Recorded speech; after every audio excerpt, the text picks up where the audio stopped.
आषाढ़ का महीना था। संतोषपुर गांव में सभी लोग अपने अपने खेतों के काम में जुट गए थे। उसी गांव के किनारे एक छोटा सा घर था जिसमें एक बूढ़ी माँ और उनका नवयुवक बेटा मदन रहते थे। एक सुबह मदन अपनी माँ से कहता है, माँ, ऐसे घर पर बैठकर काम नहीं चलेगा। ऐसा करता हूँ, मैं काम ढूंढने के लिए बाजार जाता हूँ। ठीक है बेटा, बाजार जाओ, पर ध्यान रखना रणजीत सिंह के ढाबे पर मत जाना, वो इंसान अच्छा नहीं है। ठीक है माँ, मैं वहाँ नहीं जाऊँगा। मैं बहुत जल्द काम ढूंढकर वापस आ जाऊँगा। इतनी बात कहकर मदन बारिश में ही घर से निकल जाता है। वो बाजार की कई दुकानों और बहुत सारी जगहों पर जाता है, पर उसे कहीं भी काम नहीं मिलता। आखिर में थक हार कर जब वो घर लौट रहा था, तभी रास्ते में उसे रणजीत सिंह का ढाबा दिख जाता है। ना चाहते हुए भी मदन रणजीत सिंह के पास जाता है। वहां रणजीत सिंह के साथ उसका नौकर रामू भी खड़ा था। मदन को देखकर रणजीत सिंह तंज कसते हुए कहता है, अरे मदन, कहाँ घूम रहे हो? क्या हुआ, माँ भूखी है क्या? मालिक छोड़िए ना, इसके बाप को गुजरे अभी 1 हफ्ता भी नहीं हुआ है, आप इससे क्या हालचाल पूछ रहे हैं? रामू की ये बात सुनते ही मदन का खून खौल उठता है। वो गुस्से में कहता है, रणजीत सिंह, मेरे पिता की मौत के जिम्मेदार तुम हो। अगर तुमने धोखे से मेरे पिता का ये ढाबा नहीं छीना होता तो आज वो जिंदा होती। अरे, मैंने कोई ढाबा छीना नहीं है। उसने मुझसे पैसे उधार लिए थे और जब चुका नहीं पाया तो मैंने ढाबा रख लिया। अब अगर तुझे बहुत शौक है तो तू मुझे पैसे दे और अपना ढाबा वापस ले ले। बड़ा आया अपने बाप का ढाबा वापस लेने वाला। जुबान संभाल कर बात कर रणजीत सिंह। तेरा ये घमंड मैं बहुत जल्द तोड़ कर रहूंगा और अपना ये ढाबा भी वापस लेकर रहूंगा। बस वक्त आने दे। अंगूठा लगवा लेने से कोई इस ढाबे का असली मालिक नहीं बन जाता। मेरे पिता अनपढ़ थे, तुमने उनके भोलेपन का फायदा उठाया है। बस सिर्फ 1 महीना, 1 महीने के अंदर मैं तुम्हें सड़क पर ले आऊंगा। इतनी बात कहकर मदन गुस्से में वहां से आगे बढ़ जाता है। तभी रास्ते में उसे उसका पुराना दोस्त सोहन मिल जाता है। सोहन को देखकर मदन थोड़ा शांत होता है और कहता है, सोहन भाई, कैसे हो? बहुत दिनों बाद दिखाई दिए। क्या बताऊं भाई, बस काम की तलाश में इधर उधर भटक रहा हूं। मेरी जेब में सिर्फ 1000 रुपए बचे हैं। अब आगे क्या करूं, कुछ समझ में नहीं आ रहा है। सोहन, हमारे पास ज्यादा पैसे नहीं हैं कि हम कोई बड़ा चिकन या मटन का रेस्टोरेंट खोल सकें, पर हम चिकन और मटन का कुछ बढ़िया और सस्ता आइटम तो बेच ही सकते हैं। यार मदन, कुछ साफ साफ बोलो, मेरे दिमाग में कुछ समझ नहीं आ रहा है। मैं कह रहा हूं कि क्यों ना हम दोनों मिलकर चिकन मोमोज का एक ठेला लगाएं। चिकन मोमोज? यार, आइडिया तो बहुत ही लाजवाब है। चलो, बिना देर किए बाजार चलते हैं और फटाफट सामान लेकर आते हैं। और हाँ, मेरा एक दोस्त है जो किराए पर ठेला देता है, उससे ठेला ले आते हैं। पहले शुरू करके देखते हैं कि काम कैसा चलता है। इसके बाद दोनों दोस्त तुरंत बाजार जाते हैं, जरूरत का सारा सामान खरीदते हैं और वापस मदन के घर आ जाते हैं। घर पर दोनों मिलकर बड़े चाव से मोमोज तैयार करते हैं। जब सब कुछ तैयार हो जाता है तो दोनों दोस्त मिलकर अपना ठेला गांव के किनारे लगा देते हैं। ठेला लगते ही मदन और सोहन पूरे जोश के साथ जोर जोर से आवाजें लगाने लगते हैं।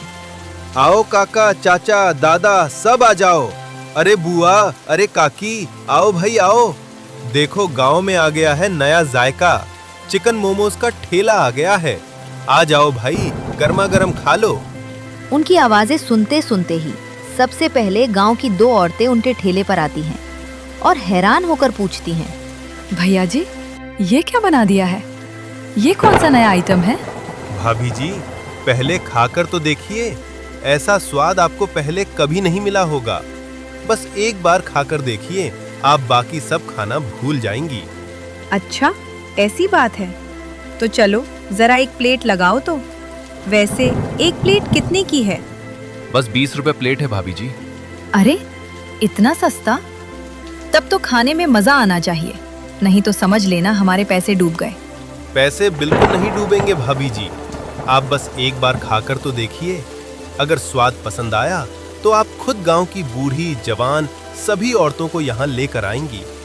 दोनों दोस्त तुरंत उनके लिए प्लेट लगा देते हैं। जैसे ही दोनों औरतें मोमोज का पहला निवाला मुंह में डालती हैं, स्वाद के मारे उनकी आंखें खुली की खुली रह जाती हैं। अरे क्या स्वाद है, क्या लाजवाब स्वाद है, मजा आ गया। बहन, स्वाद मत पूछो, ये पूछो कि इन दोनों के दिमाग में ये चिकन मोमोज बनाने का आइडिया आया कहाँ से। हमने तो ऐसा पहले कभी खाया ही नहीं। वैसे भैया जी, क्या क्या डालते हो इसमें? भाभी जी, इसमें खास कुछ नहीं डाला है, बस आप सबका प्यार है। आप स्वाद का मजा लीजिए, ये मत जानिए कि ये कैसे बना है। ठीक है, नहीं बताओगे तो मत बताओ, पर हम खाने रोज आएंगी। इतना कहकर दोनों औरतें पैसे देती हैं और वहां से चली जाती हैं।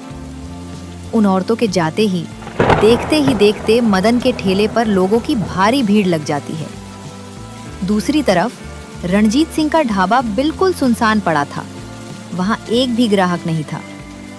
ग्राहकों के न होने से परेशान रणजीत सिंह अपने नौकर रामू से कहता है, रामू, गांव में सब सही सलामत तो है ना?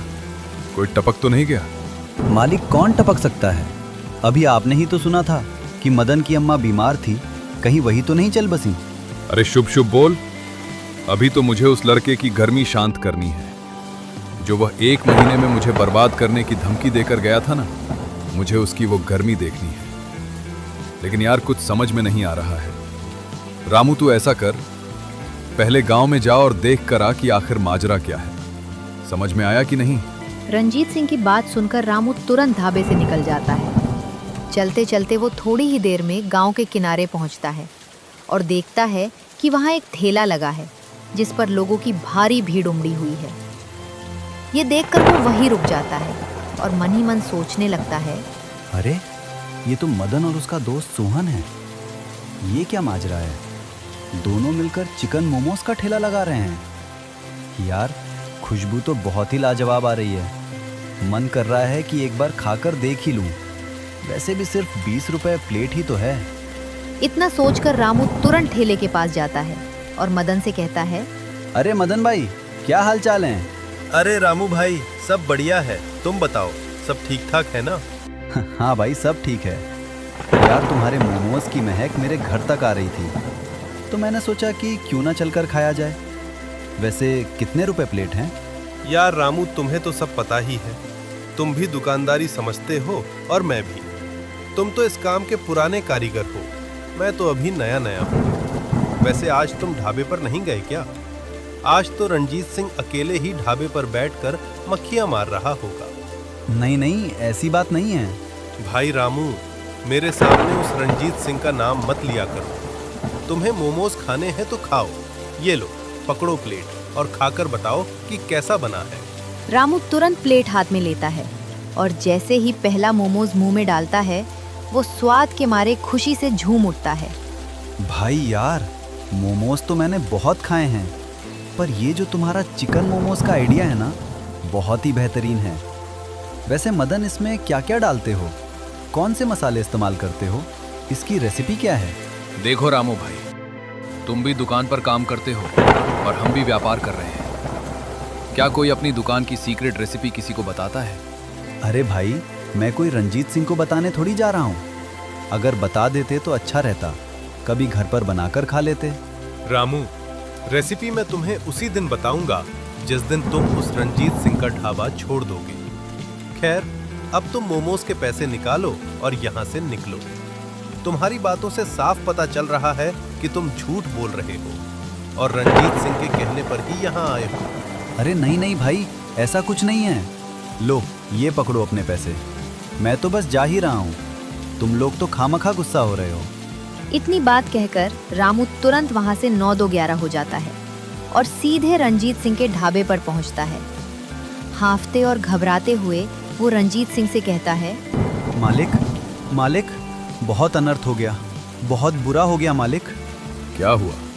सच सच बता, इतना घबरा क्यों रहा है? अरे मालिक, क्या बताऊं, गांव के किनारे आपका जानी दुश्मन, बोले तो मदन और उसका दोस्त सोहन।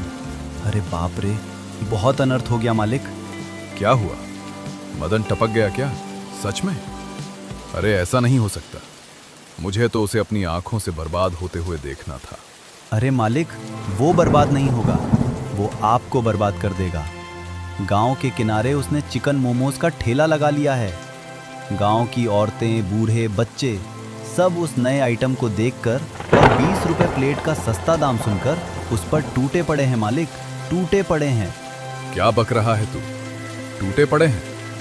अरे मेरे ढाबे जैसा स्वाद कोई और दे ही नहीं सकता। मेरे हाथ के स्वाद में जादू है, जादू। तुझे क्या लगता है उसके चिकन मोमोज में मेरे जैसा स्वाद होगा? मालिक, स्वाद की तो बात ही मत कीजिए। उसका एक मोमोज खाते ही मुंह में पानी आ जाता है। अगर एक बार कोई उसे खा ले तो ऐसा लगता है जैसे सीधा स्वर्ग की सैर कर रहा हो। मालिक, क्या स्वाद है, क्या मजा है।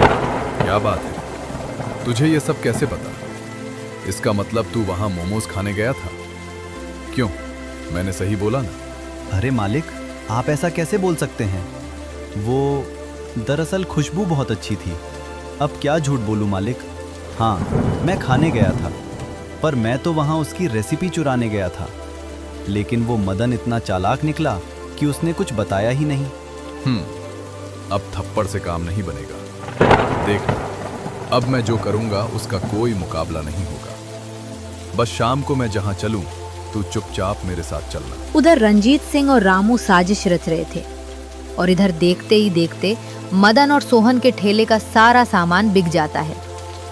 कमाई अच्छी होने से दोनों दोस्त खुश होकर अपने अपने घर के लिए निकल जाते हैं।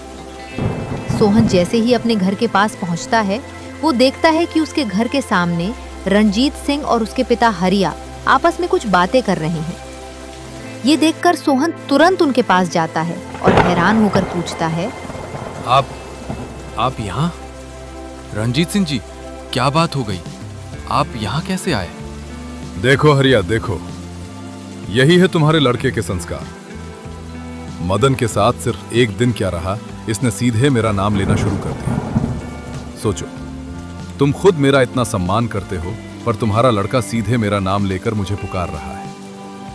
क्या यही संस्कार दिए हैं तुमने इसे? मुझे माफ कर दीजिए सरकार। सोहन, जुबान संभाल कर बात कर। मुझे पता है कि सरकार ने हमारा उस वक्त साथ दिया था जब पूरे गांव में किसी ने हमारा साथ नहीं दिया था। पिताजी, इसने हमारा साथ इसलिए नहीं दिया था क्योंकि ये भला आदमी है।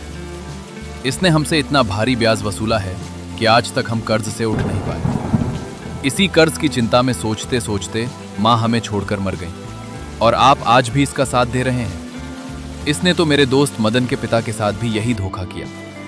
ढाबा उनके पिता का था, पर इसने जबरदस्ती अंगूठा लगवाकर उसे अपने नाम करवा लिया। रंजीत सिंह, मैं तुमसे डरने वाला नहीं हूं। चले जाओ यहां से। चुप कर सोहन। बेटा, तुझे मेरी कसम है, अगर आज के बाद तू अपने उस दोस्त मदन के साथ ठेले पर गया तो तू मेरा मरा हुआ मुंह देखेगा। बस करो पिताजी, प्लीज अब बस करो। ऐसी बातें मत बोलो। ठीक है, मैं मदन के साथ नहीं जाऊंगा। और रंजीत सिंह, आज के बाद मैं तुम्हारा नाम लेकर ही पुकारूंगा, चाहे मैं मर जाऊं या कुछ भी हो जाए। सोहन की बेबसी देखकर रंजीत सिंह जोर से हंसता है और अपनी चाल कामयाब होते देख वहां से चला जाता है। रात बीतती है और अगली सुबह होती है। सुबह होते ही सोहन भारी मन से सबसे पहले मदन के घर जाता है और कहता, मदन भाई, आज से तुम अपना काम अकेले ही करो। मैं अब तुम्हारे साथ ठेले पर नहीं आ सकता। मुझे कुछ जरूरी काम है और मुझे काम के सिलसिले में परदेश जाना पड़ रहा है। पर सोहन भाई, अचानक ऐसा क्या हो गया? कल तक तो सब ठीक था। बस भाई, समझ लो कि कुछ मजबूरियां हैं। ठीक है भाई, मैं सारी बात समझ रहा हूँ। तुमने मुश्किल वक्त में मेरी इतनी सहायता की, उसके लिए तुम्हारा बहुत बहुत धन्यवाद। सोहन के जाने के बाद मदन अकेला पड़ जाता है, लेकिन वो हिम्मत नहीं हारता। वो अकेले ही सारा सामान तैयार करता है और अपना ठेला उसी जगह पर ले जाकर लगा देता है।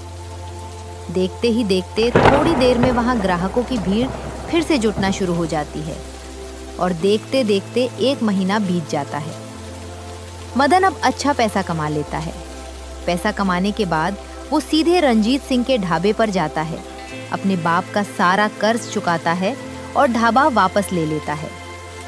जब ये बात वो घर आकर अपनी माँ को बताता है तो उसकी माँ बहुत खुश होती है और कहती है, भगवान तुम्हारे जैसा बेटा सबको दे। मैं धन्य हो गई तुम जैसा बेटा पाकर। माँ, वो बेटा ही क्या जो अपनी माँ की आंखों में आंसू ला दे। तो मेरे प्यारे दर्शकों, अगर आप भी अपनी माँ से सच्चा वाला प्यार करते हैं तो कमेंट में लिखें माँ। और यार, इतनी मेहनत करने के बाद भी आप लोग सपोर्ट नहीं करते। सपोर्ट करो मेरे भाई। वीडियो देखने के लिए धन्यवाद।